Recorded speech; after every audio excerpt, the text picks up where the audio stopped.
Excelentíssimo senhor doutor, juiz de direito, que hoje preside essa sessão do Tribunal do Júri, doutor Cláudio Camargo dos Santos. Doutor, talvez as definições que a gente acaba fazendo, ainda mais em público, às vezes a gente pode se arrepender, mas nunca me arrependerei de dizer em público, para que todos ouçam, talvez o senhor é o juiz mais fidalgo que eu já encontrei pelos plenários. Sem dúvida, doutor, o senhor, todas as vezes que está na condução de um julgamento pelo Tribunal do Júri, é realmente o fiel da balança. Demonstrou hoje isso de diversas maneiras, em várias situações. Eu conversava, doutor, há não muito tempo com um amigo que é presidente de Tribunal do Júri, também é juiz de direito, mas não do Paraná, e eu compartilhava com ele, confessava a angústia do advogado de júri, aquela amargura, aquela insegurança, quando o advogado precisa pensar, além da defesa, no procedimento. Que Maurice Garçon, advogado francês, já nos ensinava que duas ideias conscientes não habitam o ser ao mesmo tempo. Então, enquanto o advogado precisa pensar no procedimento e na defesa, ele sofre um déficit de produtividade, de atenção, um rebate na qualidade da defesa. E com Vossa Excelência, como presidente, eu tenho sempre a tranquilidade de não pensar, não me preocupar com o procedimento, Excelência, porque eu tenho a certeza de que ele será cumprido sem beneficiar ou prejudicar ninguém. Então, quando for escrever as minhas reminiscências de um jovem criminalista, doutor, tenha certeza que o senhor terá um capítulo especial. Será um verdadeiro panegírico ao verdadeiro juiz do Tribunal do Júri. Nossos mais efusivos cumprimentos, que tenho certeza que são estendidos também pelos meus colegas de bancada. Doutora Carla Cristina Kastner Martins, hoje representante do Ministério Público. Doutora, nós divergimos hoje do resultado que entendemos útil ao processo, mas posso dizer também com muita tranquilidade, sem medo de errar, que Vossa Excelência foi uma promotora leal.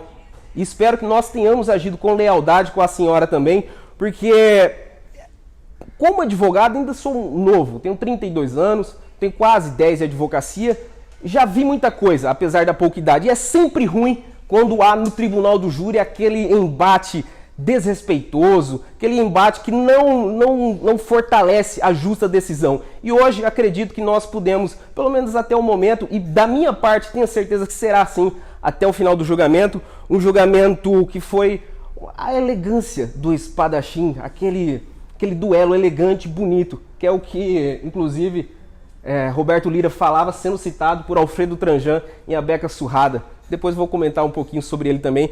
Por isso, sinta-se cumprimentada, doutora. É sempre para a gente também ter uma felicidade muito grande quando há, como parte contrária, uma promotora de justiça ou um promotor da envergadura moral de Vossa Excelência, que mesmo para acusar não precisou desrespeitá-lo, apresentou o ponto de vista de Vossa Excelência, disse os porquês que acreditava que a condenação nos moldes da denúncia era a decisão mais correta e justa, e nós apresentaremos os nossos, e vida que segue, ambos educados e ambos apresentando para os jurados as versões mais coerentes a partir da nossa vivência, da nossa profissão, de tudo aquilo que percebemos ao longo da vida. Então sinta-se cumprimentado, tenho certeza que o cumprimento é estendido e chancelado pelos meus colegas. Meus colegas, a doutora Ana Paula Noguchi, que deseja se fazer iniciada nos augustos mistérios do Tribunal do Júri, seja muito bem-vinda a esse tribunal tão interessante. E quando eu falo de augustos mistérios, não é por acaso, doutora Ana. Realmente existe mais coisa entre a vida e a morte do que sonha a nossa vã promotoria. As coisas não são tão fáceis de entender. E compreender o ser humano e o agir humano talvez seja o maior mistério do universo. Nada é simples no universo. Nenhuma gota d'água é simples. E talvez o agir humano, porque alguém comete um crime ou porque acusa uma pessoa de ter cometido um crime sem ter cometido, é uma das coisas mais interessantes de se trabalhar, de se tentar entender. Então seja muito bem-vinda ao plenário do Tribunal do Júri, especialmente ao maringaense. Eu presido a comissão do Tribunal do Júri aqui de Maringá. A senhora é bem-vinda e estaremos sempre à disposição no que pudermos ajudar também. Dr. Rones José Silva, nosso conselheiro da Ordem dos Advogados de Maringá, meu colega de profissão, parceiro de advocacia e lhe digo sem medo de errar, doutor, meu amigo de vida. A advocacia criminal, a advocacia de júri, doutor, me trouxe muita amargura na vida. Nossa senhora, às vezes a gente passa por umas coisas que se pergunta se vale a pena continuar advogando, sendo advogado de júri, mas ela também, além de me dar uma contraprestação, que é o sentido da vida, às vezes ela me traz essas felizes amizades. Nelson Rodrigues dizia que o que o homem busca até a última golfada de vida é um amigo sincero. E se tudo acabasse hoje, doutor, porque um dia vai acabar, eu diria que eu tive um amigo na vida. Sinta-se cumprimentado e abraçado. E obrigado pela confiança de mais uma vez estar ao seu lado no Tribunal do Júri de Maringá. Senhor Rodrigo, hoje é o seu julgamento. Ninguém hoje importa mais no sentido de se prestar atenção do que você. Realmente não é a que está sob julgamento, por isso que tentamos tratá-la com o maior respeito possível. Não é nenhuma outra pessoa, é você.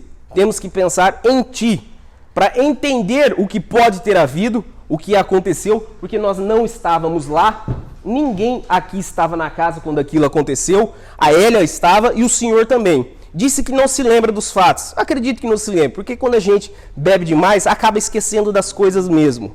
Às vezes, isso nos traz ao plenário do júri, infelizmente, e, enfim, as coisas acontecem na vida, acidentes realmente acontecem, Rogério.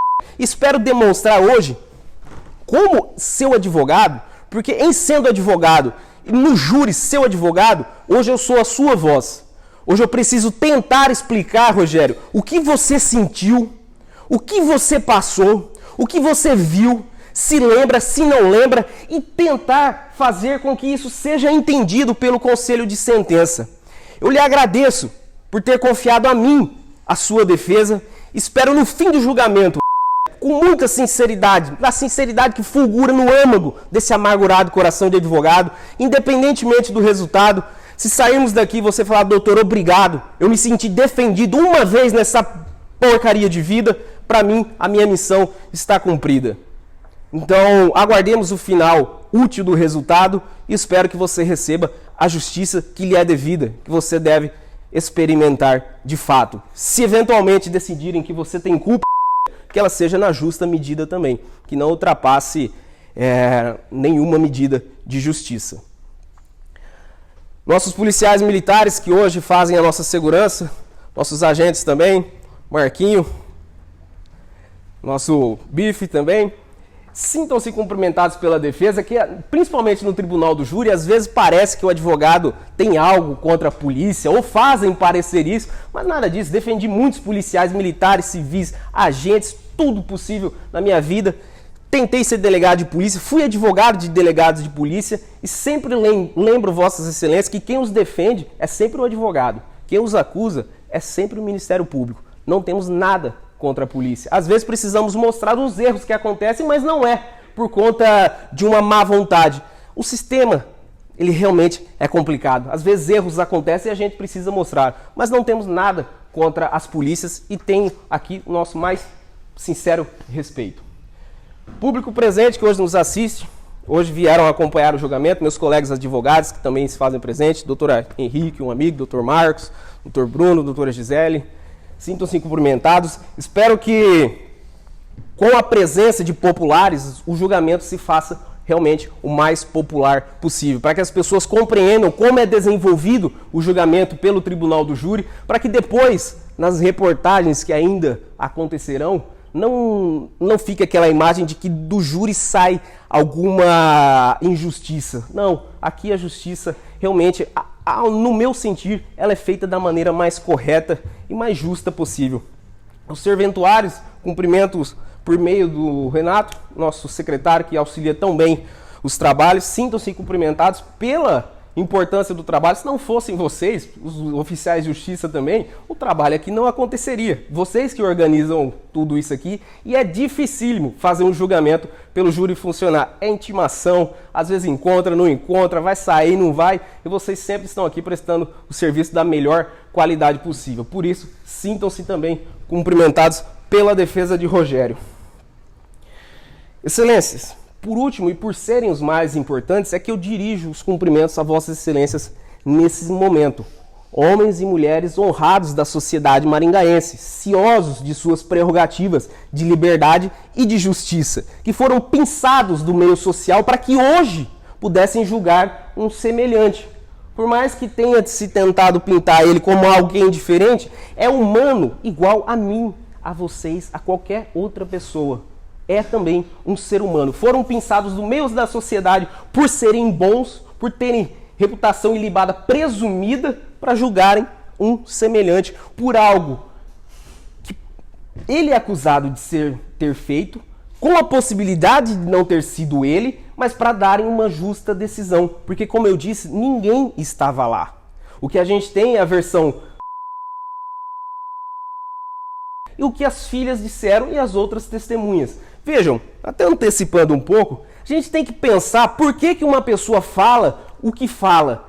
Vocês acham crível que as filhas viriam aqui hoje para dizer algo que beneficiaria o mesmo se isso tivesse acontecido? Não, não diriam. A mágoa que sente, como bem disse a promotora, é compreensível. Eu sou humano e, portanto, nada do que é humano me é estranho. O sentimento de raiva que ela tem é compreensível e isso faz com que ouçamos o que ela disse de maneira com a guarda erguida, sem dar total credibilidade. Vamos dar ouvido, mas saibamos ouvir o que disse, porque é a filha. Ela não viria aqui e diria algo que aconteceu de bom na vida feito pelo porque acha que isso poderia beneficiá-lo e que isso não seria justo. Olha, mas se a justiça for, por exemplo, a desclassificação dessa acusação de tentativa de homicídio para lesão corporal, e se isso for a justiça? As filhas não admitiriam essa hipótese. Brigariam pelo injusto, nesse caso, para que ele fosse condenado por tentativa de homicídio. Então, saibamos ouvir quem disse e por que disse. O momento que a boca já está seca.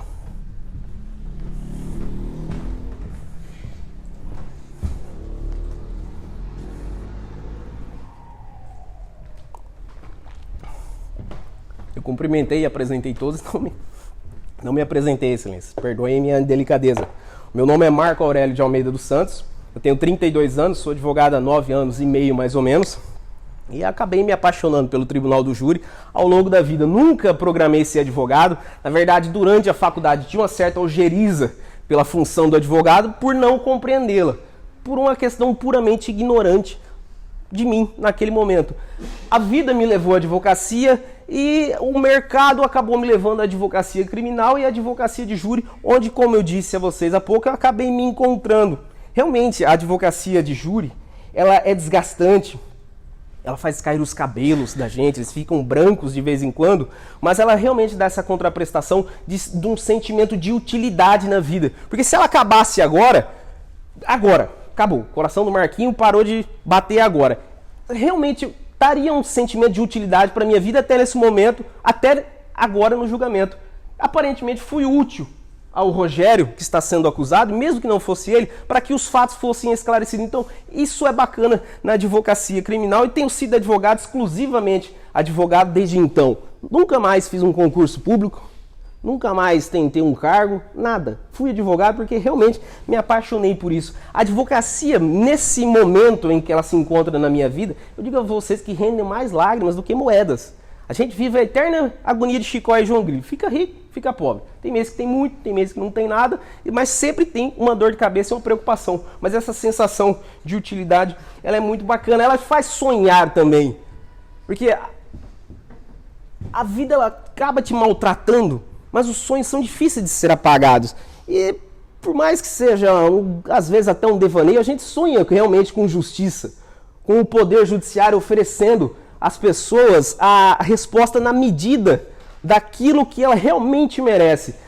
Enquanto há uma construção do advogado, ele vai construindo esse lugar para depositar os sonhos de justiça e às vezes, como hoje aconteceu, não por uma falta de tato da doutora, mas pelo nível de condenação que ela pede, a gente acaba se perguntando se vale a pena ter esses sonhos ainda, guardá-los, se vale a pena alimentar isso para eles não se alimentarem da gente. Mais adiante, daqui dá para ver uma fresta da catedral, e as catedrais sempre me lembram de vandalismo de Augusto dos Anjos, em que o poeta ele construía o lugar onde ele depositava os sonhos, e em determinado ponto da vida ele se revolta com aquilo e fala, não vale a pena, vou quebrar tudo isso. Ele escreveu vandalismo, escreveu o seguinte: meu coração tem catedrais imensas, templos de priscas e longínquas datas, onde um nume de amor em serenatas canta aleluia virginal das crenças. Na algiva fúlgida e nas colunatas vertem lustrais e radiações intensas, cintilações de lâmpadas suspensas, e as ametistas, e os florões, e as pratas. Ele descreve um lugar belo onde ele guarda os sonhos. Depois acha que não vale a pena e continua no seu poema por meio do eu lírico. Como os velhos templários medievais, entrei um dia nessas catedrais, e nesses templos claros e risonhos, e erguendo os gládios e brandindo as astas, no desespero dos iconoclastas, quebrei a imagem dos meus próprios sonhos. Quebrando a imagem dos próprios sonhos de justiça, foi como me vi enquanto ouvia a acusação. Recompus os meus sonhos de justiça, porque quando o doutor presidente fala que a defesa tem a palavra, volta a minha noção de responsabilidade pela vida, pela história de não é só uma sentença que vai haver na vida dele, é um novo capítulo da vida. A gente tem um livro da vida do Rogério que foi escrito no momento até aqui.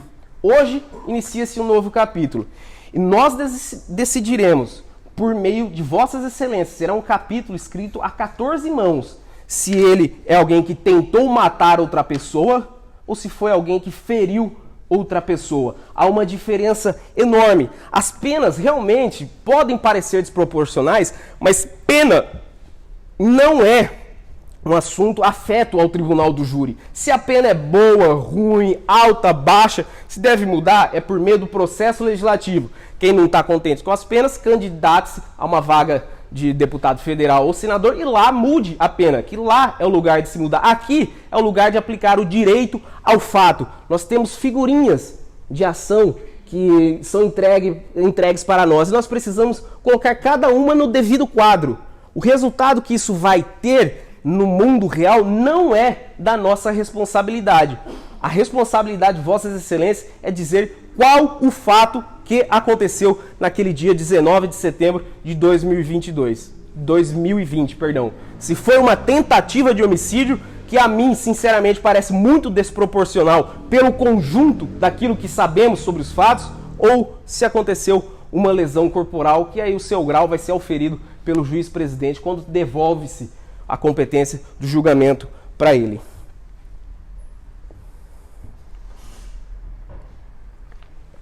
Sobre a responsabilidade, eu lhes adianto que eu não direi em momento nenhum que a embriaguez, que era notória de ambos realmente, poderia excluir a responsabilidade do Não, em nenhum momento eu vou falar sobre isso. Nada, tá? Se acharem que ele tem responsabilidade, que deve receber culpa por alguma ação, não é o fato de ter bebido, porque bebia sim muito, que vai excluir a sua responsabilidade. Não falarei sobre isso com Vossa Excelência, que não seria honesto da minha parte. Eu sei que a embriaguez, quando ela não é involuntária, ela não exclui a responsabilidade. Então não faria essa deselegância em plenário, ainda mais pública, sendo registrado e ouvido por outros colegas que poderiam dizer que o Marquinho ficou doido, está indo contra o Código Penal. E nós somos escravos da nossa legislação. Então isso não será sequer cogitado pela defesa.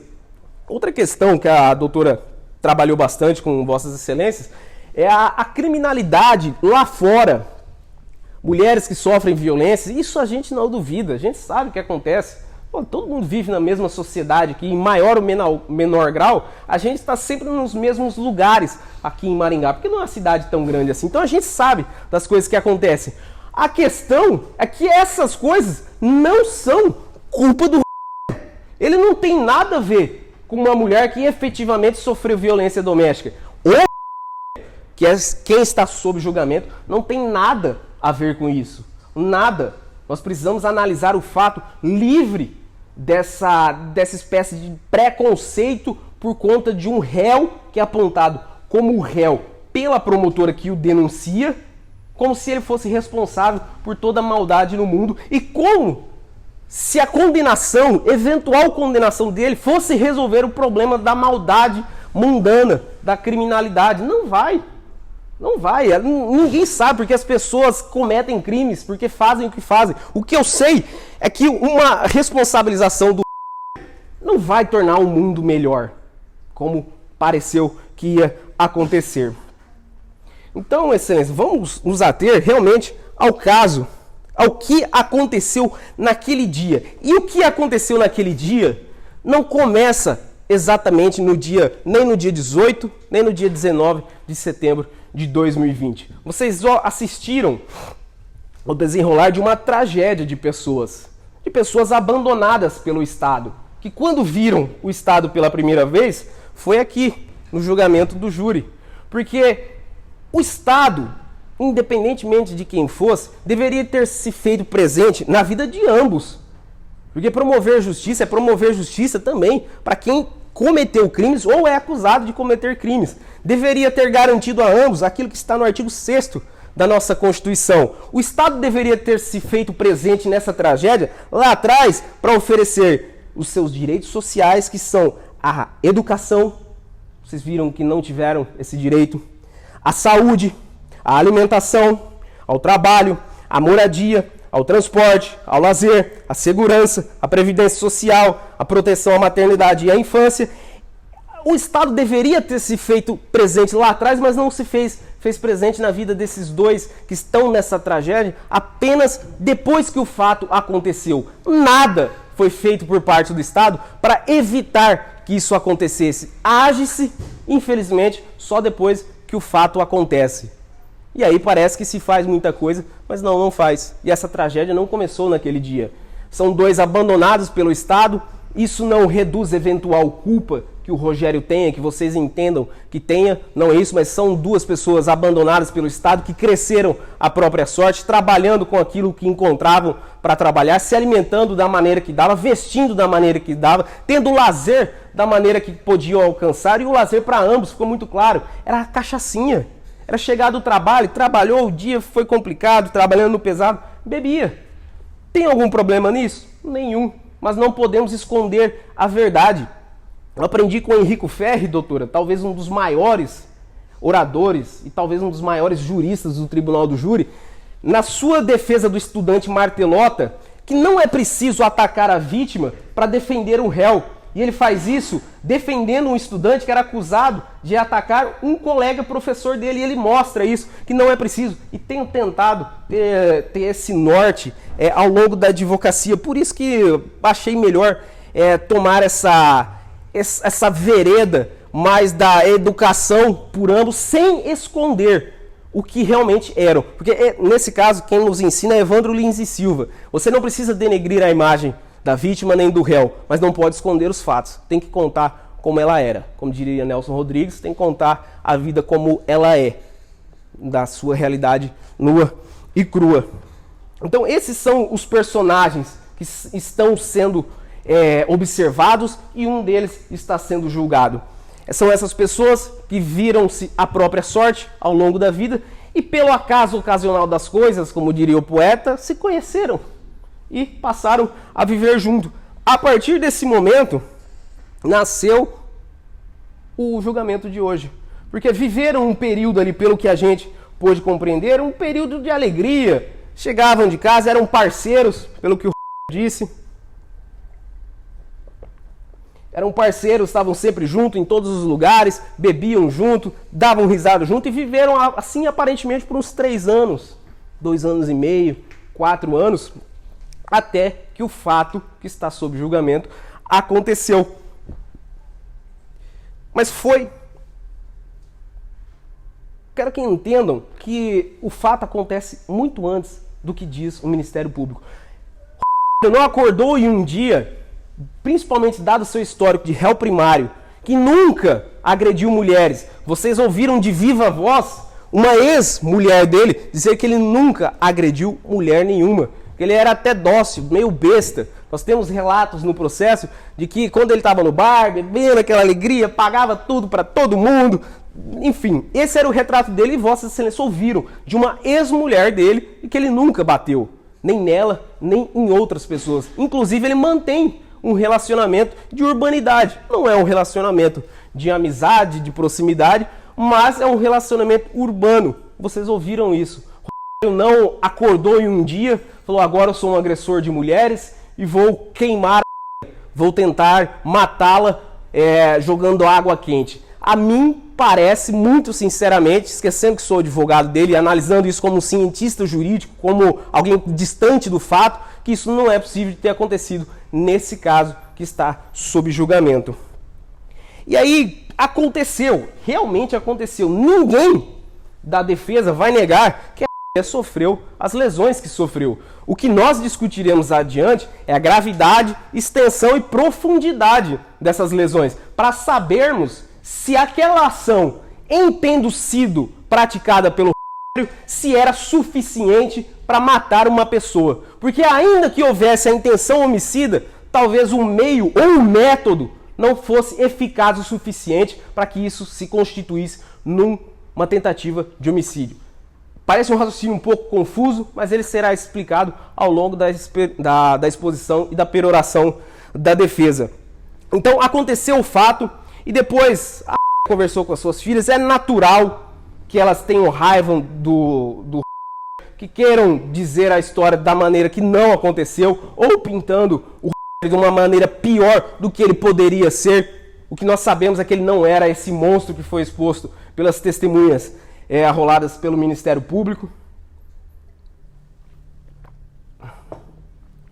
E depois do fato acontecido, com todo esse enrolar das filhas, prestando atenção nela nesse momento, que deu para perceber muito bem, excelência, que a vivia a vida como alguém que entra no rio e deixa-se levar pelo rio.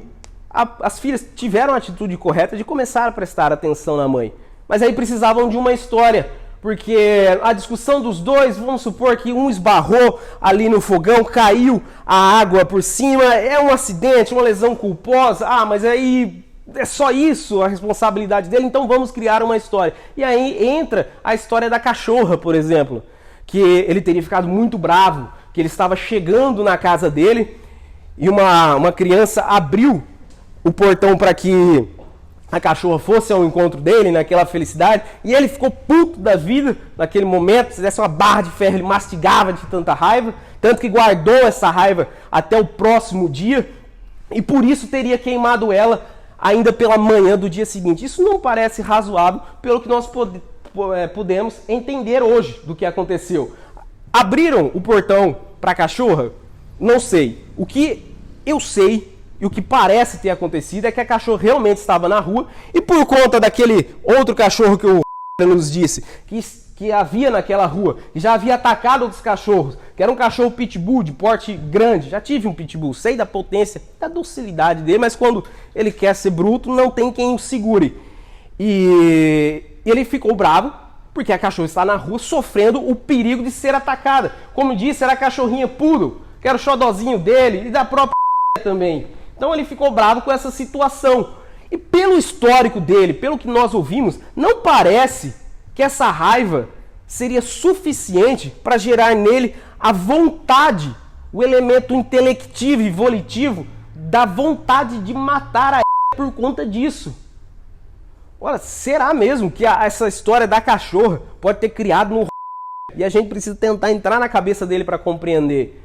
Pode ter criado nele a vontade homicida, só isso? Se ele fosse alguém com histórico de violência, que bate na mulher por pouco, por nada, mesmo, enfim, das piores situações possíveis, vá lá. Mas temos alguém que não tem histórico nenhum de agressão contra homem, contra mulher, contra ninguém. Não tem antecedentes criminais, nunca pisou na delegacia. O único lugar que ele pisava todos os dias era no seu trabalho. Trabalhou no mesmo lugar durante 11 anos. Uma pessoa problemática não fica na mesma empresa, no mesmo trabalho, durante 11 anos sem dar problema. Não fica. E esse é o perfil que nós temos dele. Não parece razoável que ele acordasse num dia e falou: pô, soltou minha cachorra, então eu vou jogar água quente na... Isso não parece razoável. Isso não parece crível numa análise mais fria e até distante dos fatos, tentando entendê-los como realmente pode ter acontecido. Porque o fato realmente ninguém viu. Até a diz que não viu o momento. E o momento em que ela se queima ou é queimada, e eu vou admitir agora a hipótese com vossas excelências, de que estejam imaginando que foi o que jogou, que teve o ato de jogar água nela, para que nós possamos entender o caso de todas as perspectivas possíveis. Aquela lesão que ela sofreu, que a doutora mostrou aqui do rosto, ela é muito compatível com alguém que está de frente com a outra pessoa, a pessoa joga água e ela, para se defender, vira o rosto. Vira o rosto, vai queimar essa parte, e aqui a parte da frente, que é onde está exposta realmente de frente para a pessoa que teria jogado água. E a questão da água, excelência, a água em ebulição, essa água fervendo, ela não parece razoável que alguém utilize 4 litros de água para cozinhar macarrão. Isso demonstra que querem inflar a história de uma maneira que pareça muito terrível. Porque se dissessem a verdade, se dissesse o quanto de água realmente tinha, dava para acreditar mais nessa versão que ele pegou e jogou. Agora 4 litros de água para cozinhar um pacote de macarrão que tem 500 gramas, acho que todo mundo aqui já cozinhou, sabe o quanto de água é necessário. 4,5 litros é a quantidade de uma panela de pressão comum, ordinária. Desprezem meio litro. Vamos pensar, estamos cozinhando agora, pegamos uma panela de pressão, que por si só já não é leve se comparado às outras panelas. Quanto tempo leva para encher uma panela de pressão? Até a sapata mesmo, até a boca ali, 4 litros. Demora um pouquinho. Para ferver, demora mais ainda. E agora imaginem, vamos admitir todas essas hipóteses. Nós não temos a panela porque não foi apreendido panela nenhuma. Nós vamos admitir essa hipótese que a panela está aqui. Vamos pegar a panela de pressão, fica mais fácil para compreender, que ela tem um cabo, inclusive, que vai facilitar a nossa ação. Ela está aqui com 4 litros de água e fervendo. Excelência, se alguém pega essa panela, primeiro já vai ter um pouco de dificuldade em manejar. Porque quando a gente está fazendo um feijão, uma carne em casa, é mais ou menos na metade.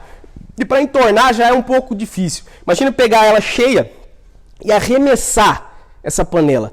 Vai haver um momento em que a pessoa tem que fazer um esforço, que sai daqui até aqui, precisa pausar para que o líquido continue em movimento, e é uma quantidade tão grande numa panela que sinceramente teria machucado muito mais se fosse essa quantidade de água realmente. Porque a questão aqui se resume no final, o seguinte: a quantidade de água que é possível ter existido era suficiente para matar uma pessoa?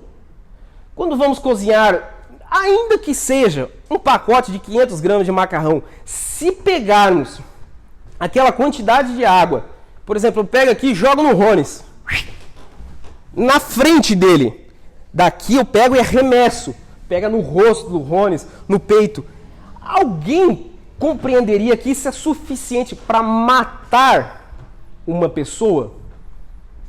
Não.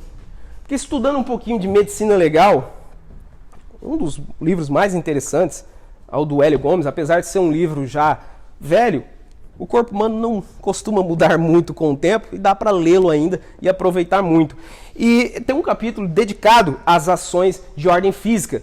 Quando a gente vai matar uma pessoa com água quente, é preciso que essa água exista em quantidade e temperatura, porque em contato com outra superfície, ela começa a perder temperatura. Então ela tem que existir numa quantidade, numa temperatura que ela vai queimar a derme, a epiderme, ela vai queimar os músculos, vai queimar toda a proteção dos órgãos, vai chegar até os órgãos e lá vai cozinhar e matar a pessoa. Mas é preciso uma quantidade de água grande para que isso aconteça. Dá para matar com pouca água? Realmente dá. E quem nos mostrou isso, primeiro foi Shakespeare. Mas não com água, e sim com veneno de cobra no ouvido de Hamlet, quando seu irmão o mata. Só um momento, excelências. O irmão de Hamlet, almejando o trono, despeja um pouco de veneno de cobra no ouvido do irmão que dormia no jardim. Então seu fantasma depois volta para assombrar e a gente tem a icônica peça de Hamlet. E a promotora juntou essa notícia para mostrar que realmente dá para matar uma pessoa jogando água quente nela. Nesse caso em específico, nós temos uma particularidade que foi muito interessante de se ver. Nesse caso, o sujeito, covarde, covardíssimo, ele jogou água no ouvido da esposa enquanto ela dormia, segundo a reportagem. É água quente dentro do ouvido, vai romper o tímpano, todas as barreiras e vai parar no cérebro. Aí é possível de matar. Aí a gente começa a acreditar. Agora, jogando, arremessando água quente numa pessoa, ninguém em sã consciência diz que isso pode matar. Machuca muito, muito, excelência. Dói, mas dói demais. É uma dor insuportável, mas não mata. Se eu pegar uma quantidade de água fervendo, o Rontes foi embora, vou jogar na Ana agora, e arremesso nela, a minha intenção nua e crua é de machucar. Machucar muito, porque realmente dói. Dói pra caramba. Mas ninguém acharia que eu quis matar essa pessoa. No caso específico que está sob julgamento, nós temos uma outra particularidade. A disse que também ia depenar um frango. E para isso precisa de uma quantidade de água muito maior. Caso fosse a intenção de matá-la com água quente, primeiro que ele teria que fazer com que ela não fugisse, teria que amarrá-la. Seria mais fácil de acreditar se ele tivesse pego o caldeirão destinado a depenar o frango e não da panela de macarrão, porque a quantidade é pequena e, repito, ninguém em sã consciência, vendo uma pessoa arremessar água quente na parte frontal de uma pessoa, acha que quer matar aquela pessoa, com certeza acha que quer lesionar, que quer machucar muito, que é realmente a solução mais adequada ao caso de hoje, por conta da narrativa dos fatos, daquilo que nós podemos entender que realmente aconteceu.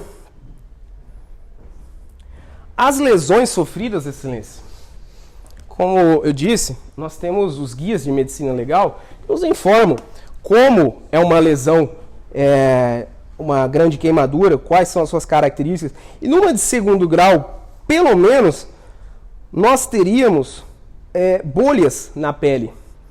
Vossas Excelências viram as imagens que foi mostrada pela promotora? Foram feitas pouco tempo. Salvo engano, aquelas foram no mesmo dia, doutor, que ela está com o pescoço mostrando aqui aquela lesão avermelhada. E nós não vemos bolhas naquela imagem. Isso indica que foi uma lesão mais superficial, que indica que a quantidade de água era pouca. E em sendo arremessada pelo... não é possível se acreditar que ele queria matar, mas sim lesionar. Caso admitas que foi ele que jogou a água. Se ela esbarrou, caiu nela, não sei, não estava lá. Mas se quiserem acreditar que foi ele que arremessou, essa é a solução que, sinceramente, parece mais justa. Sobre a qualidade dessa lesão, eu fiz algumas perguntas. Primeiro, para saber se ela realmente foi transferida para o hospital de Queimados, em Londrina, porque nós não temos o prontuário médico. Não dá para afirmar que ela esteve lá, ao menos com uma prova documental. Pedir para ela dizer o nome da médica ou do médico que a atendeu, que ia fazer a cirurgia, não soube dizer. Eu ainda sei os nomes dos médicos que fizeram essa arte aqui em mim. Dr. Guilherme Ferraz e seu primo, Dr. Otávio. Não saber o nome do médico que atendeu é uma indicação de que não foi até aquele local. Porque o único documento que nós temos é que ela deu a entrada realmente no hospital de Floresta. Ela foi atendida naquele momento e tem uma ficha de atendimento, um cadastro dela. Depois, ela realmente não foi ao IML para fazer um laudo essencial, excelências, que era para saber a extensão e principalmente a profundidade daquela lesão para saber se ela tinha potencial de matar uma pessoa. E não foi. Por que não foi? Não sei. O que eu sei é que as filhas conseguiram entrar em contato com a Fátima Bernardes, mas não conseguiram saber que ela precisava ir até o IML para fazer um laudo de lesão. Não conseguiram saber que no hospital alguém poderia atestar a profundidade e o grau da lesão.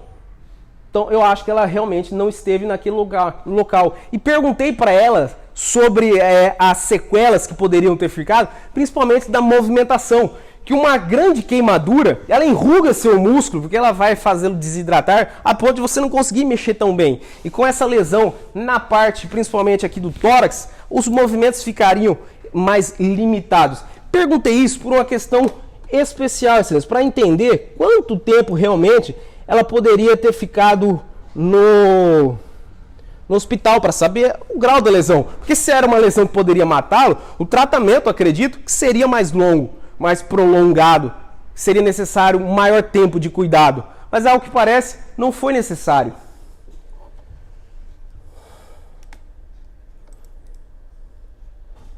Isso porque, excelências, temos um fato interessante.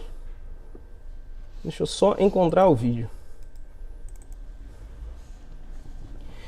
Esse vídeo aqui, eu não vou nem reproduzir o vídeo, eu vou mostrar só a imagem para vossas excelências.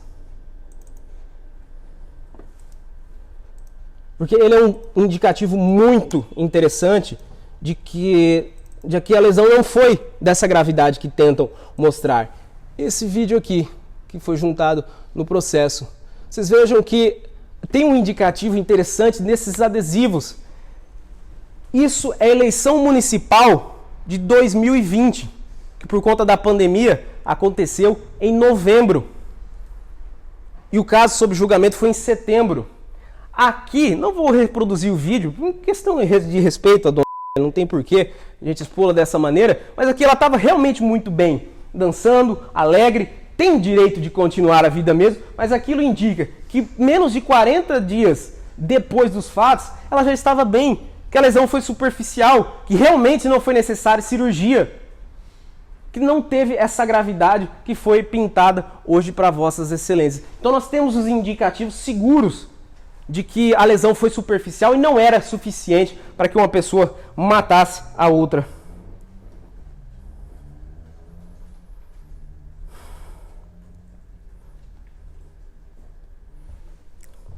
Nesse ponto do julgamento, só abastecer o copo. Nessa altura do julgamento, excelência, nós já temos os quesitos, doutor? Tem que só passar limpo aqui, doutor. Tá, é um rascunho já? É um rascunho. Posso utilizá-lo só para me guiar aqui com os jurados?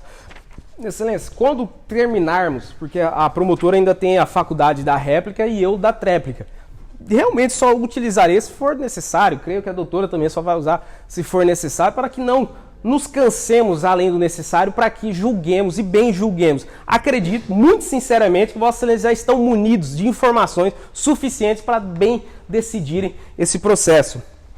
E quando forem votar, será monossilabicamente. Um papelzinho escrito sim e um não. O juiz fará perguntas afirmativas e responderão sim ou não. O destino e a história e o capítulo da vida de será escrito por meio de uma votação monossilábica. E as perguntas serão, se não houver nenhuma alteração, as seguintes. Primeiro quesito.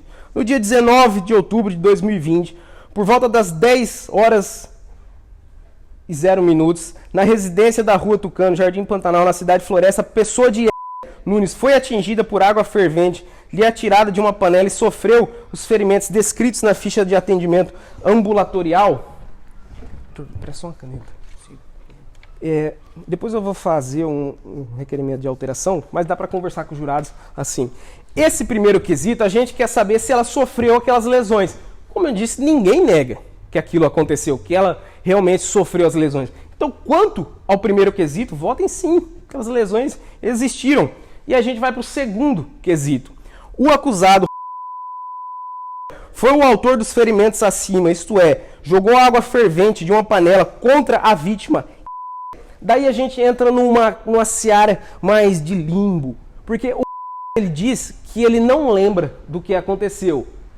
Diz que não consegue se lembrar, que não sabe se a panela caiu nela, se ele jogou, não sabe o que aconteceu. Se pelo que os senhores e as senhoras ouviram acreditarem nele, respondam que não foi ele que atirou. Agora, se acharem que foi ele, que arremessou a água quente da panela, e lembre-se da quantidade, se dava para ter 4 litros ou não, mas enfim, se acharem que foi ele que arremessou, digam sim. É sim e sim, nesse caso. Aí nós vamos para uma próxima pergunta. Com esse procedimento, o acusado iniciou a execução de feminicídio que deixou de se consumar por circunstâncias alheias à sua vontade, eis que a vítima foi socorrida por vizinho que a levou ao hospital de Floresta, onde recebeu pronto e eficaz atendimento. Aqui, excelência, há uma divergência entre defesa e Ministério Público. Eu lhes peço, eu lhes rogo, por uma questão de justiça, que respondam não. A afirmativa não quer dizer que ele não tentou matar. Isso não quer dizer que ele vai ficar isento de responsabilidade. Isso não é absolvição. A única alteração é que o processo sai da competência do tribunal do júri e volta para o juiz togado. Não quer dizer, em hipótese nenhuma, que ele não será responsabilizado. Só não será escrito no livro da vida dele que ele tentou matar uma pessoa, mas que ele lesionou efetivamente aquela pessoa. Então, nesse quesito, o terceiro vota em não. Acredito que a justiça será feita por meio dessa votação desse quesito. Se votarem que sim, que ele tentou matar, e lembre-se, se aquela quantidade de água era suficiente para uma pessoa que quer matar outra, o que parece quando alguém joga água na parte frontal da outra, se parece que quer matar, se parece que quer lesionar, mas enfim, chegando nesse próximo quesito, ele é um quesito obrigatório, depois da reforma do procedimento do júri, que é o jurado absolve o acusado. Aqui, podem absolver pelo que bem entenderem. Às vezes, até por uma circunstância que eu não lhes disse, mas vocês entenderam e eu não, vocês podem acabar absolvendo. Isso é a liberdade do júri, é a magia, a beleza e a responsabilidade também. Caso digam que sim, que absolvem, o julgamento está terminado, acaba-se aqui, vai todo mundo embora, sentença, maravilha. Se disserem que não absolvem, a gente vai para as qualificadoras. Por exemplo, a qualificadora do meio cruel.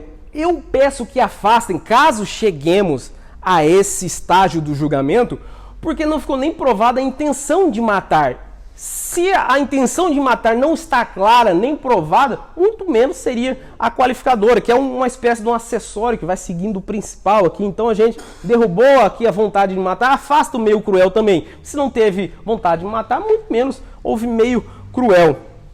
Próxima qualificadora. Recurso que impossibilitou a defesa da vítima, pois não esperava por parte do denunciado e não teve chance de defender e se esquivar. Olha, essa qualificadora ela cabe em qualquer hipótese. Ninguém espera não. E o Ministério Público pode dizer que isso foi uma surpresa. Nesse caso, lembre-se da lesão, que ela na parte frontal e na parte do lado do rosto, em que indica que a pessoa estava de frente para outra. Quando jogou, ela conseguiu, inclusive, virar o rosto. Então não houve surpresa, como se ele tivesse indo escondido, pego a panela e jogado nela. Não houve esse tipo de qualificadora. E por fim, o do feminicídio, perguntei a ela diretamente se ela havia observado essa questão. Ela disse que não, que nunca... Rogério nunca menosprezou sua condição de mulher e nunca fez qualquer coisa para menosprezá-la por ser uma mulher. E caminhando para o fim da exposição e da peroração da defesa, temos já 50 minutos de exposição. Excelência, eu selecionei alguns trechos da audiência do sumário da culpa, em que a própria primeiro, vamos usar aqui, doutor, nos informa que não houve tentativa de homicídio por parte de... Vejam que interessante o que ela diz. Isso, se eu ligar o som.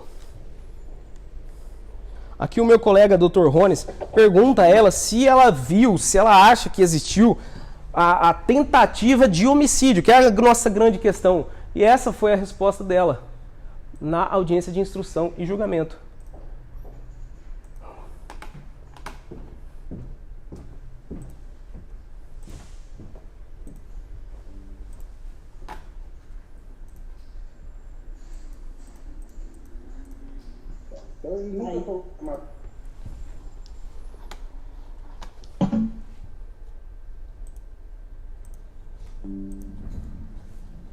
Agora vai.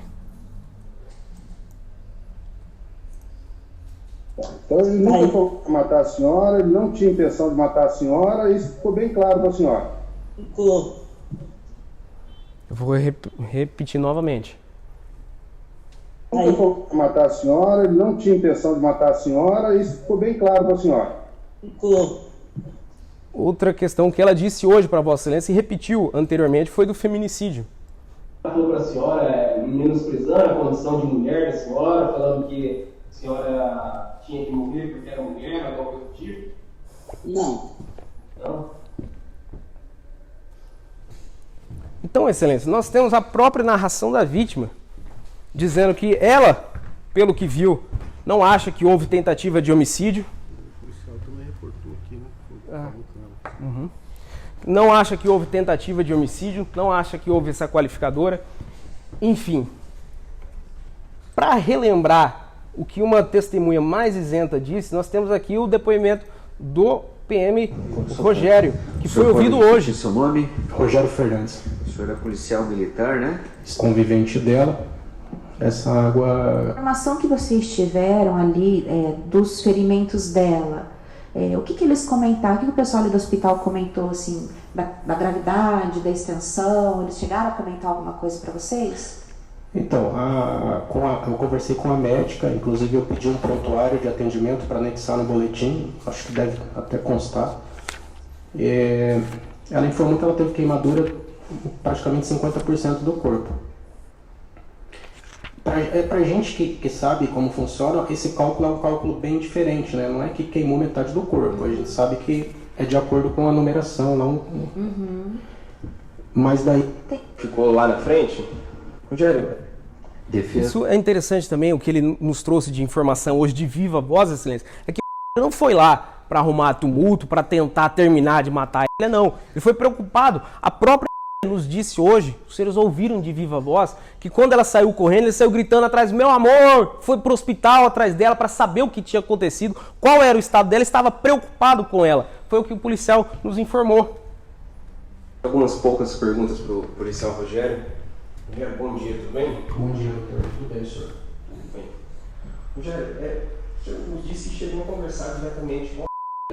Sim, conversei. Enquanto o senhor conversava, o colega do senhor ficou lá na frente? Isso, ele ficou na recepção, porque o estava tumultuando lá a recepção, então o meu parceiro ficou lá fora para fazer a parte da contenção lá fora. E eu adentrei onde a vítima estava sendo atendida pela médica. Esse tumultuar, Rogério, não era o senhor que estava ali na frente, mas teve informação do porquê desse tumulto? O senhor falou pra gente que ele estava aparentando querer buscar informações sobre o estado da né? Sim. Quando a gente chegou no hospital, ele estava ali na frente, tumultuando a recepção ali. Nesse momento que eu cheguei, eu percebi que aparentemente ele queria informação sobre a vítima. Então aí o meu parceiro ficou ali pro lado de fora para controlar essa situação e eu adentrei o hospital para conversar com a vítima e entender de fato o que teria acontecido. Rogério, você sabe se ali na frente estava tendo um tumulto porque estavam também batendo no... No momento que eu saí da sala e retornei para a recepção, que a gente ia fazer o encaminhamento dele para a delegacia devido aos fatos, eu acho que teve uma parente da vítima, não sei precisar o que realmente ela era, se era filha, não me lembro perfeitamente, que tentou agredir ele lá na recepção. A gente precisou fazer a contenção, inclusive dela, para evitar que ela agredisse ele lá no local. No boletim de ocorrência, realmente consta que uma das filhas conseguiu até acertar um chute nele. Então foi necessário contê-la também? Foi necessário. Tá. E ele tentava bater nas pessoas? Não, na minha frente não. Tá. Rogério, quando vocês prenderam ele efetivamente, ele ofereceu resistência? Alguma coisa do tipo? Tentar agredir a equipe, não. Ele ofereceu resistência devido ao algemamento, né? Então ele ofereceu resistência com relação a isso, mas investir contra a equipe, tentar agredir a equipe, não. E, Rogério, o senhor consegue se lembrar o que o acusado, o que ele falava nesse momento? Se ele falava alguma coisa? Não. Ele só esboçou resistência, mas não... Ele tinha claros sinais de embriaguez, né? Então não estava falando nada com nada. Tá certo.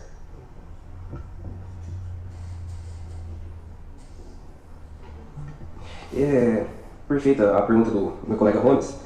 Rogério, quando você estava conversando com ela, estava lúcida, né? Você disse pra gente. Sim. Falando normal. Sim. Ela chegou a falar que ele tentou me matar, ele queria me matar. Ela chegou a falar alguma coisa desse tipo? Não. Não falou. Eu não tenho mais perguntas, agradeço pelas informações, Rogério, e devolvo a palavra ao juiz. Jurados querem fazer perguntas? Ninguém? Então, Excelência, esse é o resumo do caso que está sob julgamento. Não tentou matar.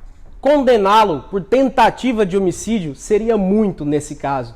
Não haveria justiça, pois pela régua, pelo compasso da justiça, pelo seu esquadro reto que não permite que saia da linha, não haveria justiça, porque ele seria responsabilizado por algo além do que ele efetivamente pode ter feito. Que ele machucou, se entenderem que foi ele que arremessou a água, sentença e vai ser responsabilizado de maneira justa. Tentativa de homicídio, não. Isso é para quem está com um sentimento mais de dar uma resposta à sociedade do que dar uma resposta a quem está sob julgamento. Excelências, eu encerro dizendo o que eu disse no comecinho, que Roberto Lira está citado no livro de Alfredo Tranjan, A Beca Surrada, que é um livro excepcional sobre júri, e ele está citado inclusive como um dos deuses do Olimpo da acusação. Vossa Excelência leu o que ele entende sobre amor. Não sei da vida pessoal dele, mas acredito que não tenha amado de verdade, porque o amor não é essa coisa tão linda. Acredito que Augusto dos Anjos tem uma definição muito melhor do que é amor na vida de verdade mesmo. Ele escreveu que parece muito doce aquela cana, descasco-a, provo-a, chupo-a, ilusão treda. O amor, poeta, é como cana azeda, a toda boca que não o prova engana. Excelências, jurados da comarca de Maringá, façam justiça, desclassifiquem essa acusação. O processo vai retornar às mãos do Dr. Cláudio e Rogério será responsabilizado na justa medida. Votem não quanto à tentativa de homicídio. Agradeço a atenção e devolvo a palavra ao juiz. Obrigado, Excelência.